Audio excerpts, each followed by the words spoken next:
JK24 से जुड़ चुके हैं आप और मैं हूं आपके साथ शिल्पा शर्मा। इस समय बड़ी अपडेट लेकर आपके सामने हाजिर हुए हैं। देश भर में विमानों में बम होने की धमकियां मिलने का सिलसिला थमने का नाम नहीं ले रहा है। भारतीय विमान कंपनियों को 27 अक्टूबर यानी कि बीते कल यात्रियों को लेकर उड़ान भर रहे कम से कम 50 विमानों में बम होने की धमकी मिली है और पिछले 14 दिनों में भारतीय विमान कंपनी द्वारा संचालित 350 से अधिक उड़ानों में बम होने की झूठी धमकी मिली है। ज्यादातर धमकियां जो है वो सोशल मीडिया के जरिए से दी गई है, जिसके चलते यात्रियों में काफी डर देखने को मिला है। जहां पर आपको बता दें कि 14 दिनों में जो है वो भारतीय विमान कंपनियों द्वारा संचालित 350 से अधिक उड़ानों में बम होने की झूठी धमकी मिली है और कल यानी कि बीते कल रविवार 27 अक्टूबर को जो है वो 50 विमानों में बम होने की धमकी मिली है और ये सब धमकियां जो है वो फर्जी और झूठी साबित हुई है। जहां पर ज्यादातर धमकियां जो है वो सोशल मीडिया के जरिए से दी गई है। भारतीय विमान कंपनी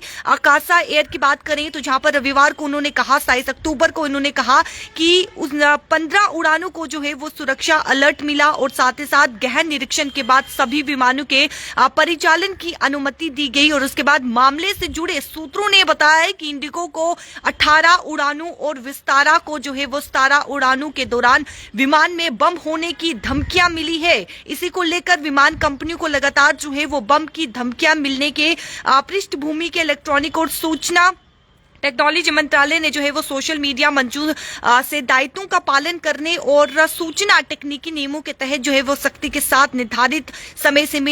सीमा के भीतर जो है वो गलत सूचना तक पहुंच कर तुरंत हटाने के लिए जो है वो कहा गया है। और लगातार सामने आ रही इस तरह का घटनाओं को देखते हुए मिनिस्ट्री ऑफ सिविल एविएशन की बात करें तो उन्होंने कंपनियों को मिलने वाली बम की झूठी धमकियों के खतरे से निपटने के लिए जो है वो विधायी कार्रवाई करने पर विचार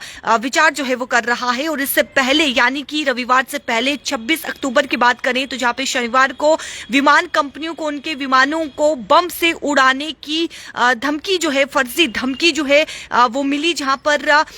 इस शनिवार की बात करें तो जहां पर ये संख्या जो है वो बढ़ती हुई नजर आई। और इसी को देखते हुए प्रौद्योगिकी यानी कि टेक्नोलॉजी मंत्रालय ने जो है वो सोशल मीडिया मंचों से ये कहा कि उचित सावधानी बरतें और सूचना टेक्नोलॉजी नियमों के तहत निर्धारित कठोर समय सीमा के भीतर जो है वो गलत सूचना को तुरंत हटा दिया जाए और उस तक जो है वो पहुंच को जो है वो बाधित करें। फिलहाल आपको बता दें कि 14 दिनों में जो है वो करीबन 350 से अधिक उड़ानों में जो है वो बम होने की झूठी खबर धमकी जो है वो मिल चुकी है। साथ ही साथ कल बीते रविवार यानी कि 27 अक्टूबर को जो है वो यात्रियों को लेकर उड़ान भर रहे कम से कम 15 विमानों में जो है वो बम होने की धमकी मिली है। लेकिन ये सभी धमकियां जो है वो फर्जी है, झूठी है। जहां पर आपको बता दें कि जिस प्रकार से 14 दिनों में जो है वो 350 से अधिक उड़ानों में बम होने की जो है वो झूठी धमकी मिल चुकी है और सभी धमकियां ये जो है वो सोशल मीडिया के जरिए से जो है वो दी गई है। तो आप कहीं पर भी आप सफर कर रहे हैं, जा रहे हैं तो बेखौफ होकर जाएं, क्योंकि इस प्रकार की धमकियां जो लगातार मिल रही हैं और ये सभी धमकियां जो है यानी कि बम की धमकियां जो है जो उड़ानों में बम की धमकियां मिल रही है वो सभी धमकियां झूठी है, फर्जी है। कहीं पर भी आप सफर कर रहे हैं तो बेखौफ होकर जो है निडर होकर आप जो है वो सफर कर सकते हैं, क्योंकि ये सभी धमकियां फर्जी और झूठी ये धमकियां हैं। जहां पर मैं आपको जाते जाते फिर बता दूं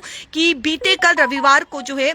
वो 50 विमानों में बम होने की झूठी धमकी जो है वो मिल चुकी है और 14 दिनों में भारतीय विमान कंपनियों द्वारा संचालित 350 से भी अधिक उड़ानों में जो है वो बम होने की झूठी धमकी मिल चुकी है। वीडियो को ज्यादा से ज्यादा शेयर कीजिएगा और कहीं पर भी आप सफर कर रहे हैं तो निडर होकर बेखौफ होकर आप सफर कर सकते हैं, क्योंकि ये सभी धमकियां जो है वो फर्जी और झूठी धमकी है। मुझे दीजिए इजाजत, वीडियो को शेयर करना ना भूलेगा। नमस्कार।